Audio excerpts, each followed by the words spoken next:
Yes, this issue of the babysitter is very important because at times the parents want to do hard work, to go for hard job, and leave the kids to a babysitter. Times the mothers are negligent concerning the bringing up of their own kids.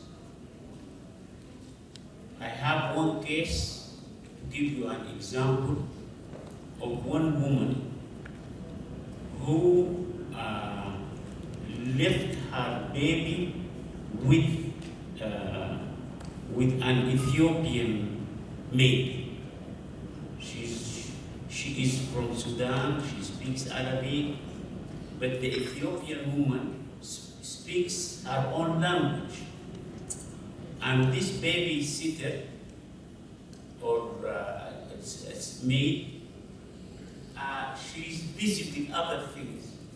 So what she does, she taught the child, since he was about 4 years or 3 years, how to put a tape into the recorder. You know, at that time when she came, there were no discs like today, you know, hard discs or CDs or no. It was the old tape, you know. So he sees one film after the other, puts one tape after the tape, and she doesn't talk to him. So the mother works from morning until late in the afternoon, she comes back.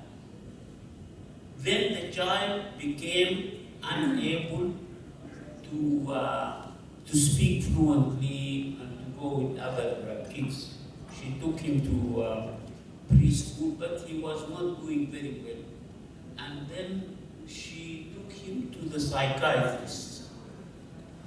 The psychiatrist told her that this child is autistic. Now, an autistic child will not have a good warm feeling to the mother or to anybody.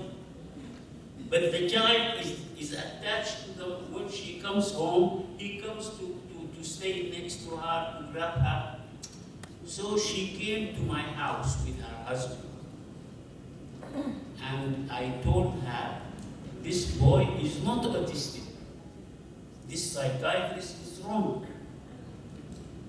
An autistic child will sit alone, will take something like this to play with it like this all the time or do something.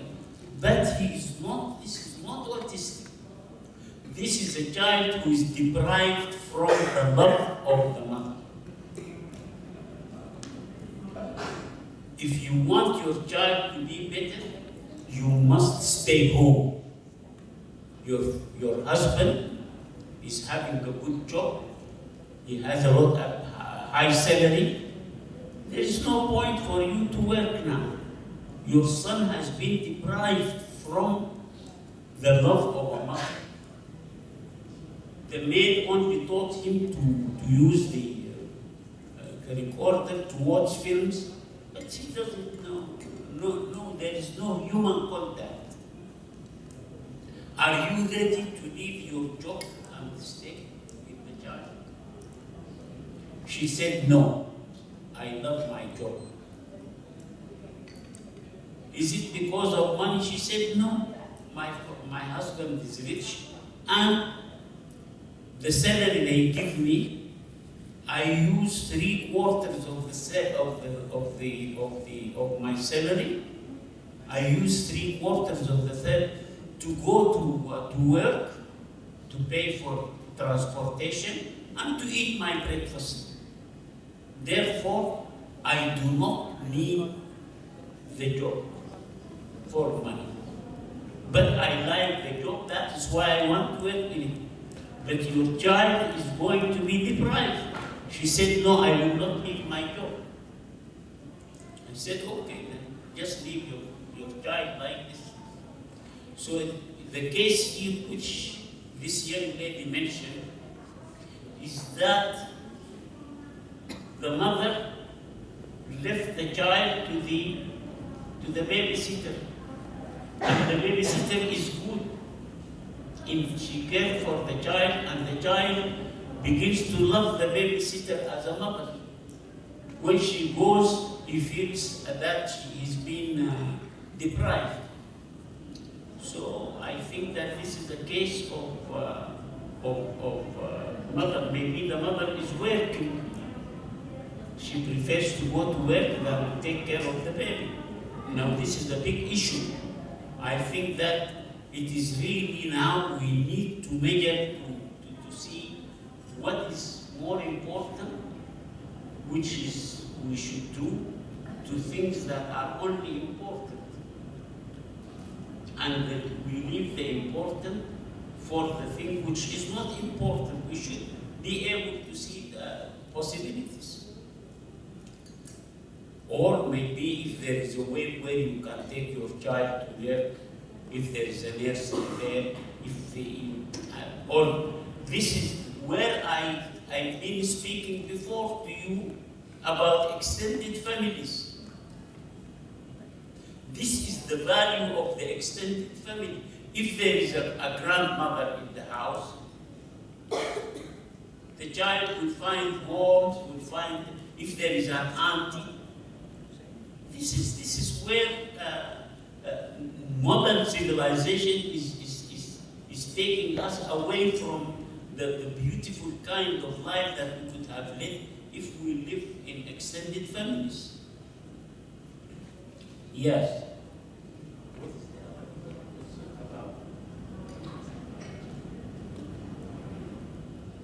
Yes, yeah. I think that this is it's not difficult to teach our kids to love Allah and to make them feel that Allah loves them. This is, but of course, the concept of Allah, as I told you the last session, the concept of Allah is rather abstract for the child. One of the early Muslim scholars, he became a very well-known faqih in his time. He said, when I was very young, very young child,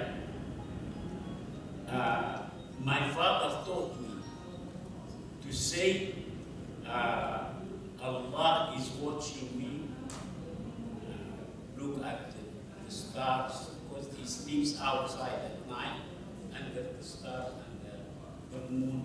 Then he said, look at the stars and the moon and say, Allah is watching me, I love Allah, Allah is, say it 7 times. So he said, I continued to do this. Then I grew up. After 1 year, he said, now you say, instead of 7 times, say it 15 times. So I repeated. Then after that, he told me other forms of dua to mention and explained it to me. He said, I cannot forget in my childhood, early childhood, looking under at the stars and the moon at night before I sleep, and I repeat this. Allah is watching me, Allah is watching me, I love Allah, I love Allah. So here, I think there is no one way to teach, but the most important thing is to listen. Because here the child will be inquisitive and will ask, Allah, is he sitting on a chair up there, or what is he? Does he have a bed? And then we will have to explain things according to his level of understanding. For every child, there is a different way according to his personality.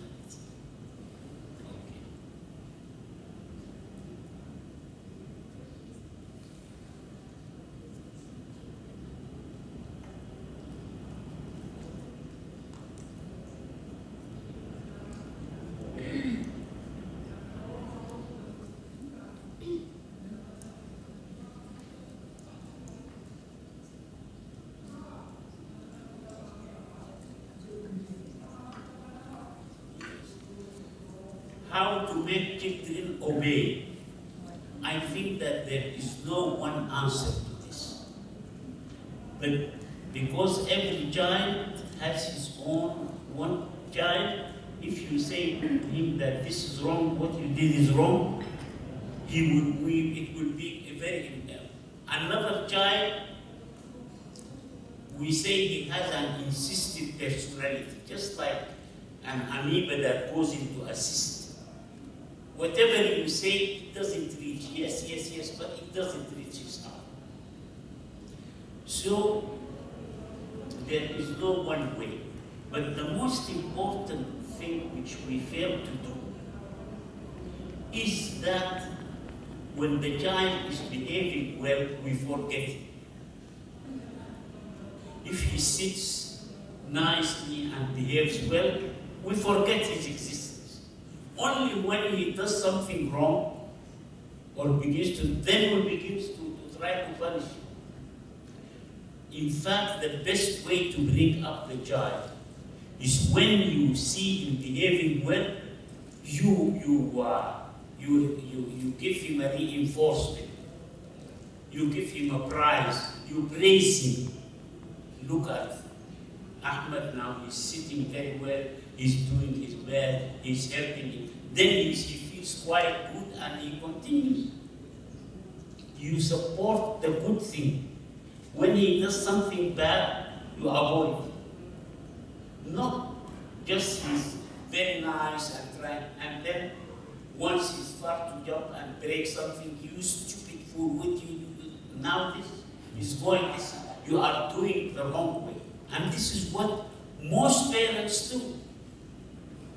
You forget. So if the child feels forgotten when he is okay, then you will do certain things in order to know his existence. So indeed, I feel that this is about one of the most important. I do have a personal case. My own little daughter in school. We were in Beirut at the time. She used to not to pay attention, to sort of go around the classroom. She was not behaving well. And the teacher told me. So I told the teacher, here I'm giving you here so many $2 or $5, something like this, in coins, only in very small coins. Whenever you see my daughter sitting nicely or behaving well with other kids, give her one of these coins. So she will do it immediately. She will receive the coin when she is doing well. In a matter of 3 weeks, she told me the girl is completely different now. Her behavior is fine. Because she is rewarding her good behavior instead of punishing her for her bad behavior. This is very essential. And this is what actually the Prophet teaches us to do.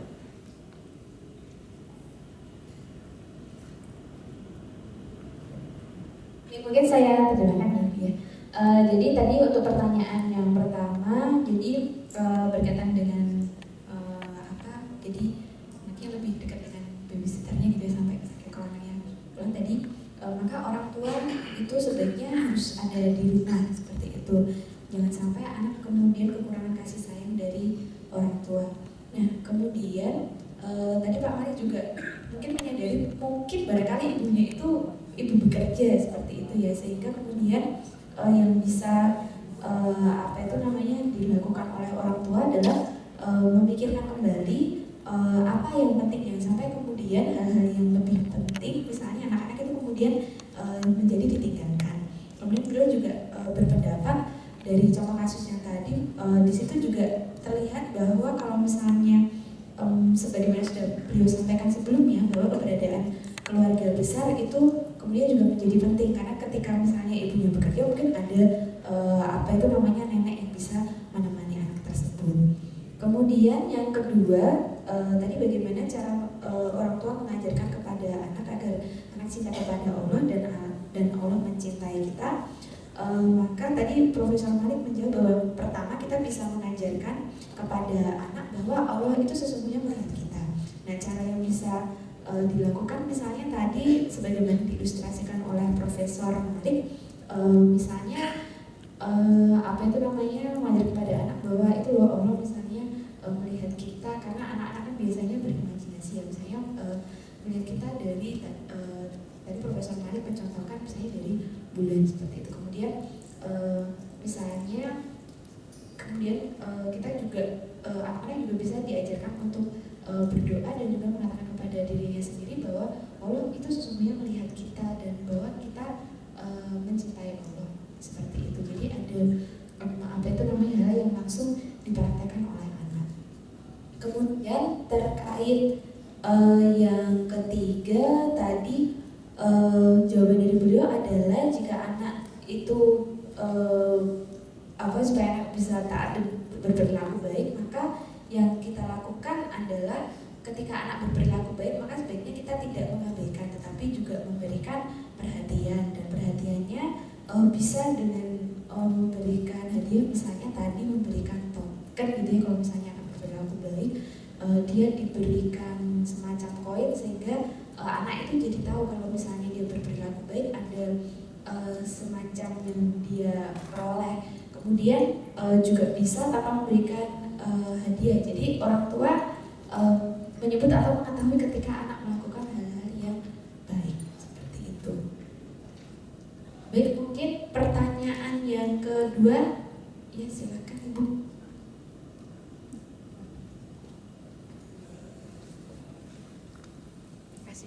Terima kasih atas waktunya. Nama saya Safitri dari Universitas Esa Unggul Jakarta, dan saya juga aktif sebagai konselor parenting di Yayasan Kita dan Buah Hati. Prof, ada satu isu yang kami temui di lapangan adalah tentang ayah-ayah bisu, silent father. Jadi banyak ayah-ayah yang kadang tidak peduli dengan terutama pada anak-anaknya. Sehingga pada saat kita bilang kembalikanlah ayah ke rumah, pastilah banyak pertanyaan bagaimana mengembalikan atau membuat ayah-ayah mau ikut dalam pengasuhan. Nah, kalau saya tadi kaitkan dengan yang Prof katakan di awal, pastilah ini ada kaitannya dengan psychology wall dari si ayah ini. Nah, pertanyaan saya, apakah psychology wall untuk orang dewasa ini bisa berubah dan bagaimana untuk bisa mengubahnya? Terima kasih.